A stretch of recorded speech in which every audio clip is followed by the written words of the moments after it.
Sometimes I forget to tell you stuff, and then the next thing you know, I have a full episode of stuff to tell you because I kept forgetting to tell you. So this is that episode.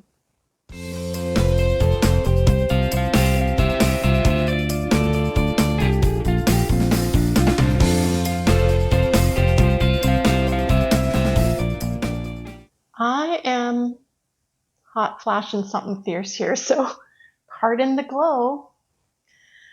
So I have been really busy behind the scenes doing my market knitting, but I have to tell you, this is not about mittens, not at all. So what a relief for you.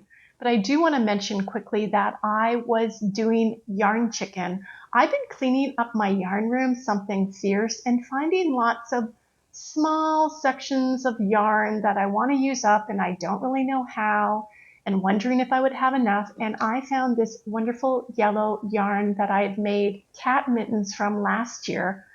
I didn't think I had enough, but thankfully I did, and I made another pair of yellow cat mittens. I have a little bit left, but not enough to do really anything with, so I'm glad I took a chance. It was touch and go there for a minute, but I managed to make one more pair, and this is all I'm going to talk about mittens. Let's carry on. I've been buying a little bit of things here and there, small little things that I haven't really shared with you because I'm now on a non-buying journey. For as long as I can, I have pre-ordered stuff for my advents, and I've got stuff scheduled already next year for Christmas in July. But other than that, unless I'm doing swaps with friends or I happen to get some happy mail or win something, I am not buying anything. I'm taking a break. And I'm going to use what I have in my own local yarn store, which is just upstairs. We're going to be going through it a lot in the near future. So one thing I bought, which I've never had before. I've recently gotten back into cross stitch, and I saw something on Etsy, and I was watching a lot of floss tube, which is relatively new to me. Everybody is using these things called needle minders. I was doing cross stitch in the mid to late 90s and into the early 2000s, and then I hadn't done anything with it for quite a while. And I bought myself a needle minder because it reminded me of something else. And it's on my project right now, and here it is. It says, "Hello, I like to stab things." And a needle minder essentially has a strong magnet on the end. You put it on your piece of work, you take your needle, and it holds the needle in place. So no longer will I sit on the needle, step on the needle, lose the needle.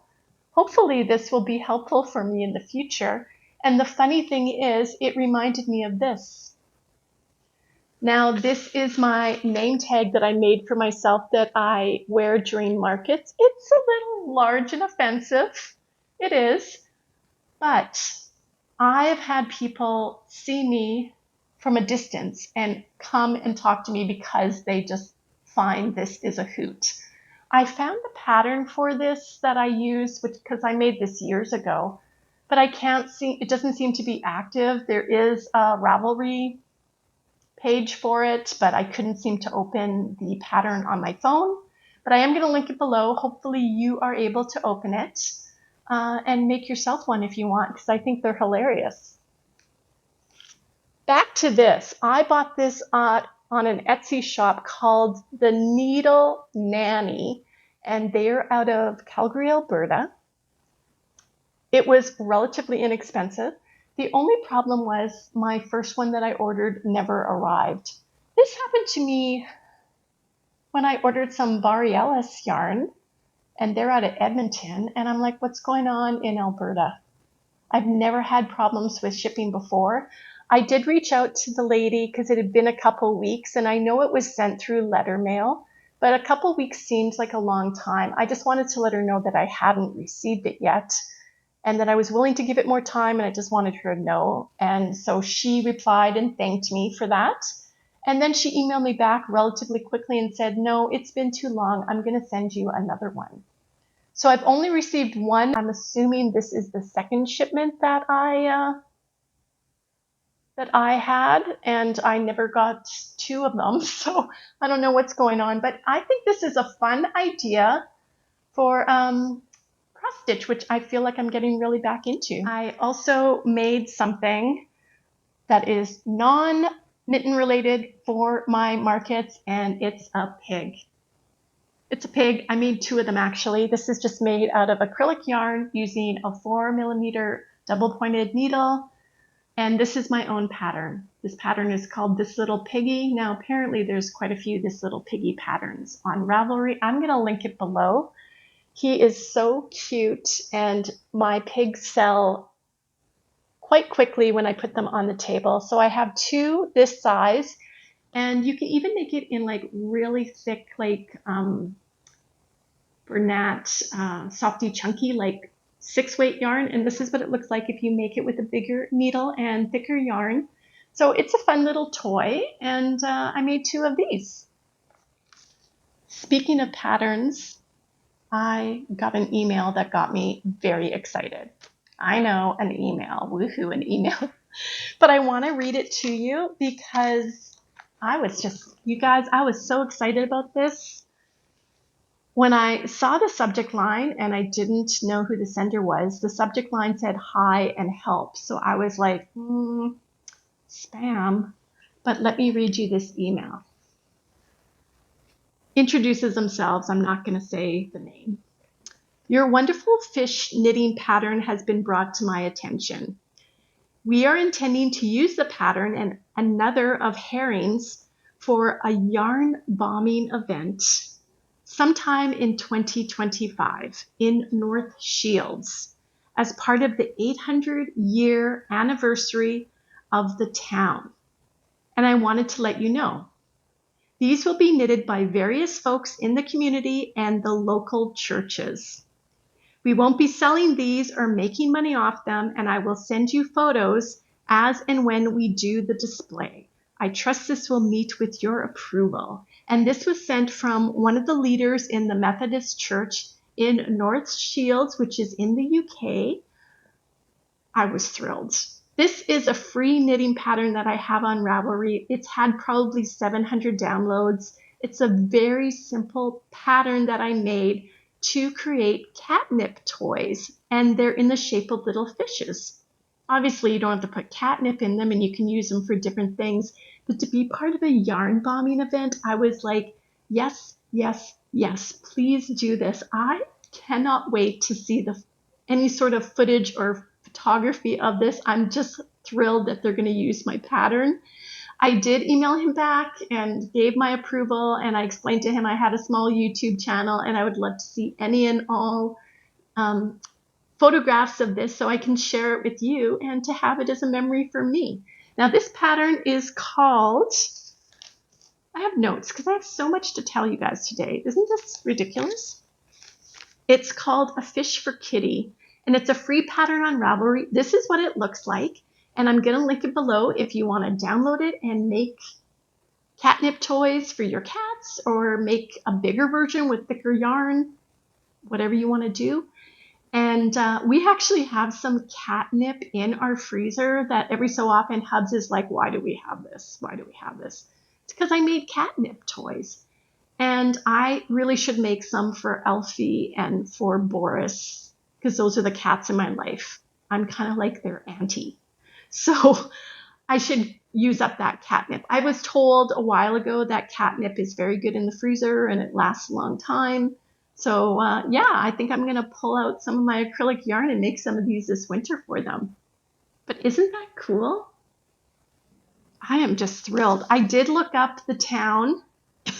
It seems to be a town on the water, and here is a photo of their marina, I guess. It's a fishing village. It's a fishing town in England.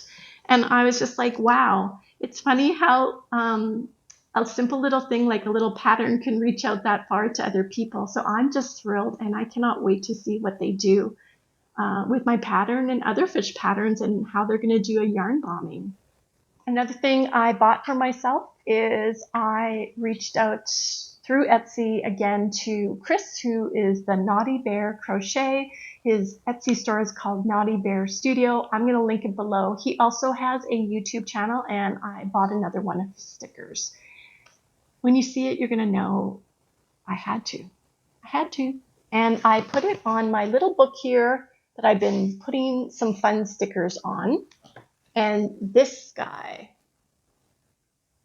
he's called Ferdinand the Fox, I believe. He actually has a crochet pattern for this fox. But when I saw this sticker, I knew I had to have it in my life. So thank you, Chris.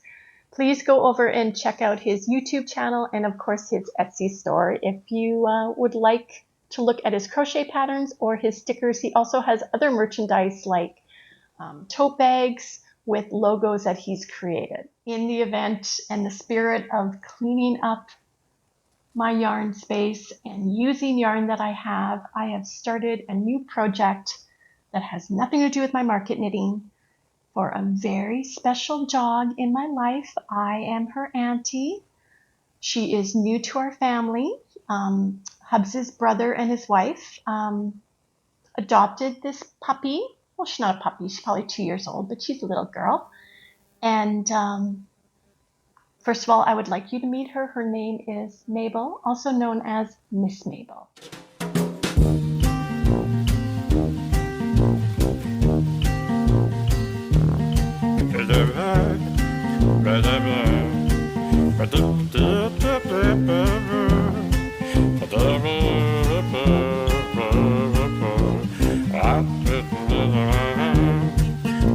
Isn't she adorable? Miss Mabel came into our lives at a time when I feel like we really needed her. Hubs's mom was in the hospital by then, and unfortunately she wasn't able to meet Miss Mabel, but she has brought a lot of joy to us as a family, and I want to make Miss Mabel a doggy sweater because, well, she's a girl, and girls like to wear nice clothing. And Miss Mabel is a mix of, she's a puggle, so she's a pug-beagle mix. So I went over there and we did her measurements. I've only made one sweater before in my life for a dog, and that was for Jasper. I'm going to show you some photos here as I speak about him. Now, Jasper is my niece's dog, her partner's dog, and made him a sweater a couple years ago, and it worked out really well for him, and he is such a poser. He's so adorable.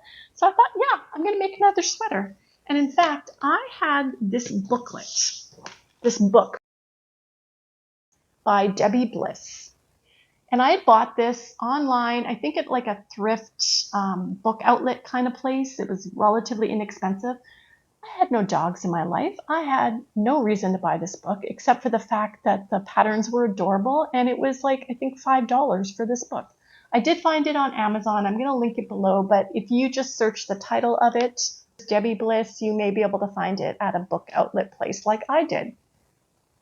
We measured Mabel, and there's a couple measurements you usually have to do for a dog. One is around their neck and the length of their back. And because she's a puggle, I had to kind of change the pattern a little bit. I couldn't just strictly use one size. So I'm using the small size dog pattern for the circumference around her chest area, like her neck and her chest.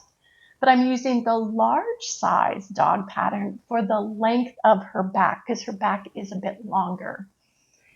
And the pattern I am choosing to do, which I have started and I've had to do a swatch, and we're going to talk about swatches, the Good Boy Gainsey pattern. It has some cabling around the top of it, and then it's kind of straight knitting. So I thought, well, this is fine. I'm just going to knit it. I'm going to put it on some sort of a cord, and I can go and try it on her anytime I want when I'm partway through and see how it fits her. Then I read the pattern and I realized that it's knit in two pieces, and then you seam up the front and the back of it. So I can't do that. So then I had to do gauge. I recognized that it says that it takes Aran yarn And I found some coloring. We had to match the color to her. You know, it was a process. It was a process to get the right thing for this girl. And we're going to do that in this nice hot pink color. This is just an acrylic yarn. I've got no label for it. It's in my stash. It is a 4-weight acrylic yarn, which acrylic yarn is great for a dog sweater. You throw it in the wash, you know. It's pretty easy. But it's not an Aran weight yarn. So I did do some swatching. I am not a swatching kind of girl. In fact, when I did my sweater during Yarn Vent, I didn't swatch it. I just let the yarn god decide whether or not it was going to fit me, and he smiled down on me and said, yes, yes, this sweater will fit you. Was it a good idea? Probably not. I did measure the gauge once I already had a third of it done. I think when you're doing things like garments for yourself or a dog and you want it to fit, you should do a gauge. So I did a gauge. I had to do it a couple different times just to make sure that it fit. I did not wash and block it because it's acrylic. I had blocked an acrylic thing once before and it just kind of went back to the shape it was. So I thought we're just going with it unwashed and unblocked. And I did have to change the needle size to pretty much kind of get the gauge. So we're just going to go with this. We're going to hope for the best that it fits her well. Again, I have to kind of do a hybrid of a small and a large size pattern to make this fit. It's going to be fine. And I just thought I would start it one day, and I wanted to knit it until I got to the part where there's straight knitting, and then I can just work on it. So this is just the half of it. I thought it was really big, but then when you get it like this, it's really not going to be that big on her. And it is a cabled pattern, which was really fun to do. A little bit of a challenge because you had to look at, it was a 4-row repeat on one part with the cable, and then there was a 14-row repeat, and you kind of had to bounce back and forth between the two a little bit. But I got used to it. I mean, it's not that kind of knitting where you have the TV on or you can have a conversation. I was silent knitting during this moment. So I'm very excited about this. I thought I better get it started. And when I want to have a down day with my market knitting, I'm going to pick this up and work on it again, hoping to have it for her by Christmas. And I think it's doable, but I just had to make her a sweater. She's such a joy, and I'm hoping it's going to turn out. So we'll have to report back on that when we are actually able to try it on her and see how it looks. Fingers crossed this is going to work out, and I think it will. I won a prize. I won a prize from Mel. Lethalia's Little Hook with Melanie is my friend. She lives in the US, and she had a live to celebrate, I think it was a combo. It had to do with her monetization, but I think it was also a birthday kind of celebration. I apologize, Mel, if I didn't get it right. Now, I got this like a little while ago, and I haven't shared it because this is one of the things I keep forgetting to share with you, and it's a crochet pattern book. I'm not at this level yet, but I'm very excited with the patterns that are in here. And because she was giving multiple different prizes out, this prize was actually donated by one of her subscribers whose name is Karen. So thank you, Karen, and thank you, Melanie, for this prize. I was very excited to get it. And this is what I won.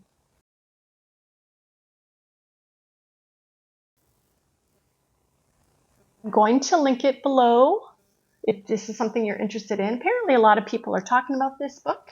Again, I don't have the skill set yet to do this. Over 20 Bohemian patterns inspired by the American Southwest. These patterns are gorgeous. Gorgeous. I tell you. I mean, I think I might be able to do something like that. So I have a lot of acrylic yarn, and I'm going to be, look at this. I'm going to be practicing my crochet this winter with it. I think I'm going to start with something really simple like a blanket, but if there is possibly a simpler pattern, which so far I don't see any, but they're just gorgeous. I will eventually get to the level to do this. There's some wall hangings, which I love, bags, pillows. It's just a beautiful book. So thank you so much, Mel, for the chance to win this. I don't normally win things, so it was very exciting, and it came very quickly. Look at me. I got all the tools to crochet. I just need to do it. And finally, I've been stalling on this one. This is literally the last yarn that I can share with you until we have our advents. By the time that you see this, it's going to be mid-October because I am filming ahead.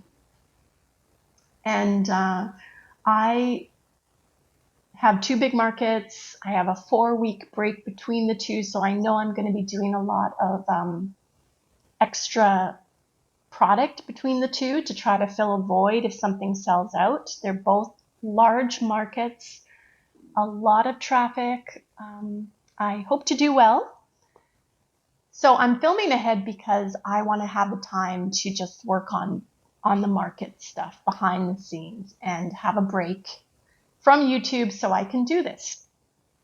So I have my last acquisition. Next week, I'm doing my final episode of my Canada Yarn Road Trip series where I'm combining Prince Edward Island and Newfoundland Labrador together in one episode.